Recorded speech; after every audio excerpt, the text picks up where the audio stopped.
When I was an undergraduate learning arrows for the first time, I'm sure I found it difficult, but finding it difficult isn't the same as knowing why it's difficult. And I've been thinking very carefully about why students in general find it difficult to push curly arrows. I'd like to tell you what I have concluded. Learning one single concept is okay. Learning two concepts at the same time is more difficult. And if you layer on three or four, it becomes bewildering. So what I'd like to do for you here is try to break up getting to know curly arrows into a stepwise process. The first step is to recognize it's only a language. And like any language, you can tell lies with curly arrows, things that don't happen chemically, but the curly arrows can be absolutely correct. Let's consider a bond between A and B. If we put the pen on the midpoint of that bond and move it towards B, that arrow is saying the two electrons that were in that bond, both together, move on to B. B had only a share of those two electrons, so you could say one lone pair divided by two is one electron, but now it has two electrons, it got both of them. So it probably has one more electron in the outer shell than in the nucleus. It becomes negatively charged. Similarly, A was sharing two electrons, it lost both of them. So it probably has one more charge in the nucleus than it does in its outer shell. It becomes positively charged. And for sure, the net charge on the molecule must remain the same. One positive, one negative, neutral. Just like AB started as a neutral compound. But we can draw curly arrows pushing the other way, towards A. And then the same arguments apply. A becomes negative, B becomes positive. I'm not saying that these arrows are chemically correct, but the arrows themselves are. They're telling the story of where the electrons moved and where they ended up. So in this first phase, let's just go with the flow, see where pushing curly arrows takes us, and ignore what the atoms are. Let's suppose our AB molecule is attacked by a nucleophile, C-, and C- attacks it on A. It pushes in two electrons, so it forms a bond with A, sharing those two electrons, and in doing so, it loses net one negative charge. But in response, probably to keep the valency of A the same, we push the two electrons in the bond to B onto B. In other words, it's like a domino effect. We pushed electrons in one side, and they flowed out the other side.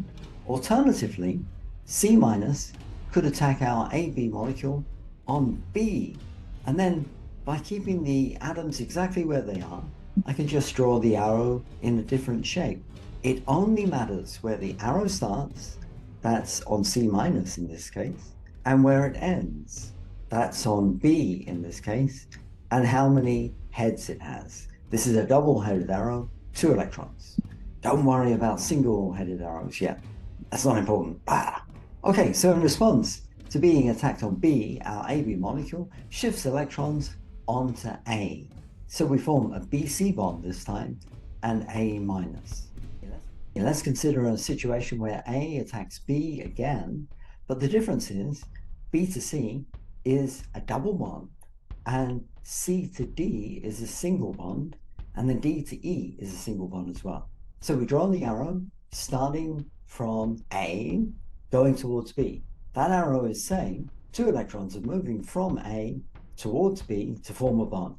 But B, to keep its valency the same, probably has to push out two electrons, and they shuttle along. They form a bond between C and D, a double bond, because there's already one there.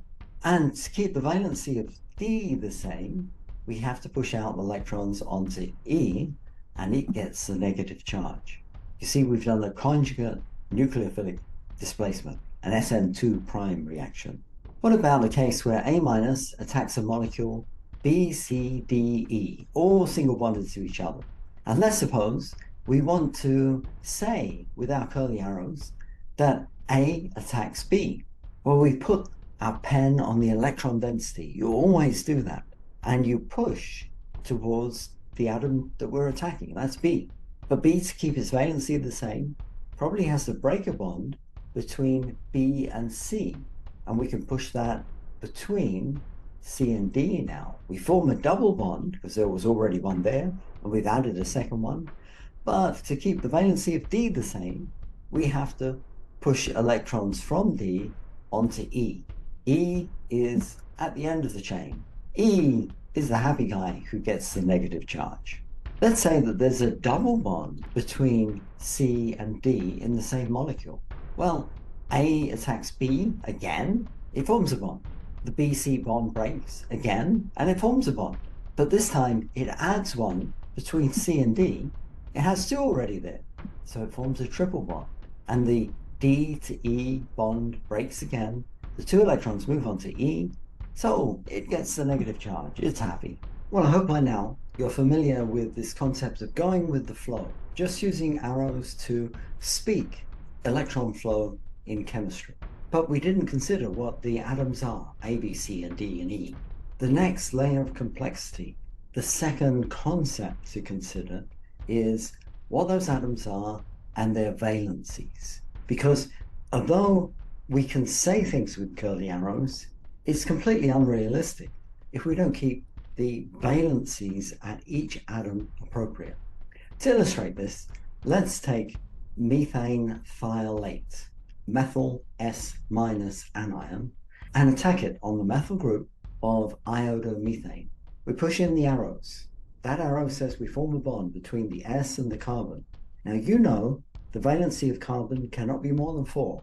So we break the bond between the carbon and the iodine and put the electrons onto iodine. It becomes iodide. The valency of sulfur and carbon is correct. We started with one negative charge on the sulfur. We ended up with a second negative charge. We have charge balance. That's good. Slightly more complicated example. Same nucleophile, but this time let it attack on allyl bromide. And it's going to attack on the first carbon, C1 of the alkene. We take electrons from the sulfur, we push them towards C1, we push electrons out because we must keep the valency of that first carbon the same. When we push electrons out, we push them towards the bromine, but actually form a double bond between the second and third carbons. And again, to keep the valency of the third carbon the same, we have to break a bond between that and iodine. It becomes iodide, the leaving group in this reaction. All the valencies are correct. Let me put to you a hypothetical example. Let's say we have a different bromoalkene, this time with one more carbon. So it's got a double bond and then two CH2s and then a bromine. We'll stay with the same nucleophile. Put our pen on the electron density, that's always what you do, and push towards the alkene. The alkene double bond breaks, and I'm showing it here as going through the second carbon and between the third and the fourth. And then in response, the carbon-bromine bond at the end is broken and we eliminate bromide. Are you happy with that? Does it look good to you? Well, the answer is no. This is an impossible arrow, really, because those arrows are saying the third carbon is pentavalent. That can't happen.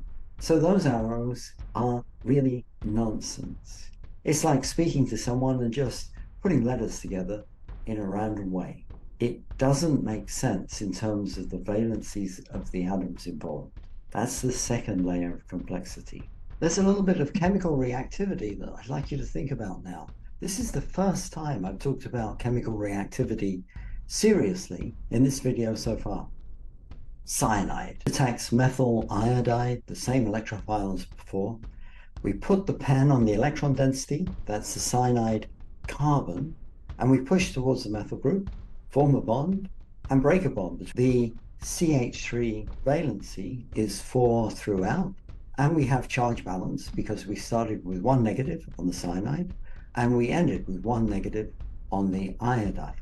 What I'd like to tell you is, in general, arrows tend to push from high potential electrostatically to low potential.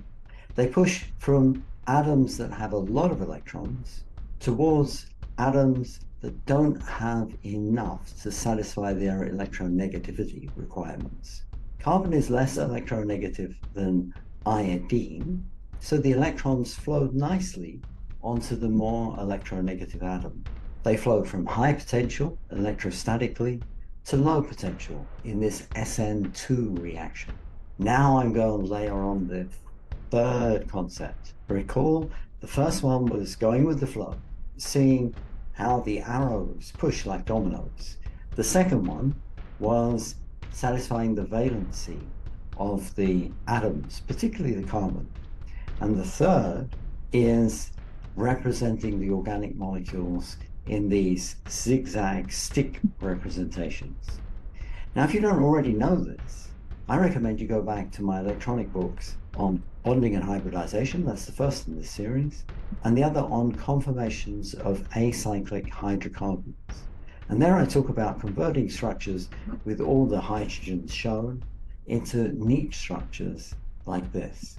You must understand that to understand this aspect of pushing curly arrows, because we need to keep track of how many hydrogens are where to make sure that valency is satisfied. It's another concept. Let's consider tertiary butyl bromide. It may, at high temperature, dissociate into a tertiary butyl cation, very stable, and bromide minus. It doesn't dissociate into tertiary butyl anion and bromide plus, because bromine is the more electronegative atom. In this SN1 reaction, we form our carbonium ion that way. We just represent that with one curly arrow. Let's take methylthiolate anion again and react it with allyl bromide. This is actually the same reaction I've shown before, but the difference is I'm showing allyl bromide in terms of zigzag stick representations. I'm trusting that when I push the arrows from the methylthiolate towards the alkene, you know already how many hydrogens are on that alkene carbon. And when we take the double bond and we break it and we push it along the chain, you know that there's always a CH on the second carbon and there's a CH2 on the third. And so when I form a double bond between that CH and CH2, the valencies of the carbons are satisfied without me ever having showing the hydrogens. And then we break the bond and put the electrons on the bromine to give bromide, the most electronegative atom in the series, so it looks reasonable. What about a reaction in which OH minus attacks ethyl bromide? And it attacks it by pushing a bond from the OH minus towards one hydrogen. Now I've deliberately shown that hydrogen because it's special. That's the one that we're forming a bond to, and we're breaking the bond from that hydrogen to the first carbon here. So you know that there's CH2 only left on that carbon, excluding that special hydrogen. So if I push the electrons around to make a double bond, you know that there's CH2 on the second carbon, and I have to push the electrons from between the second carbon onto the bromine to complete the E2 elimination process. We'll consider now a more complicated example. I will take trans 1-bromo 2-butene, and I will propose to you that the OH minus attacks the terminal carbon and it abstracts the special hydrogen shown. When it does that, the electrons shuttle along and a bond is formed between that terminal carbon, which has only a CH2 now, and OH minus attacks that special hydrogen. And when it does, it forms a double bond between the two hydrogens and the carbon that's left at the end of the chain, and the next carbon along, bearing only one hydrogen. We can't have a 5-valent carbon, so the double bond has to shift by one bond along. And when it does that, it displaces the bromine to become bromide. So you might describe this as an E2 prime process. We've abstracted a hydrogen on the end, and we've shifted the double bond along and eliminated bromide, the most electronegative atom in the series, has the charge. That's good. If we look at the second step in the E1 elimination, first of all, we form a carbocation, perhaps it's in equilibrium with the starting material, but then let's suppose we have a base. OH minus, just to keep things simple, OH minus attacks one hydrogen, All the hydrogens are equivalent. There are 9 there, but we just chosen one of them to show the mechanism. So we put our pen on the OH minus, push in, form a bond between OH and H, and then break a bond between H and one of those carbons, and therefore push all the way through and form a double bond with the carbon that previously had the cationic charge. The valency of that terminal carbon is CH2 plus 2 bonds, that's 4. The valency of the central carbon is 2 bonds in the double bond plus 2 bonds to each of the other methyl groups. Valency 4. That's good, that's reasonable. Let's consider ethene combining with bromine, Br2. In this case, the ethene is the electron-rich component. It's not charged, it's neutral, but it has a pi cloud in the alkene.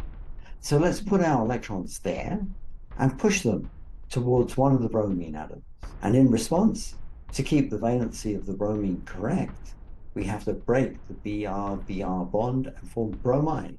Electronegative, the flow of the electrons looks reasonable. But in doing this, we create the negative bromide and a positive carbocation. Very quickly, the bromine that is uncharged, now attached to the alkene, leans over, donates a lone pair, we show that with the second curly arrow, and forms a 3-membered ring, a bromonium ion. So we form that cationic bromonium ion and Br minus. Again, this is reasonable.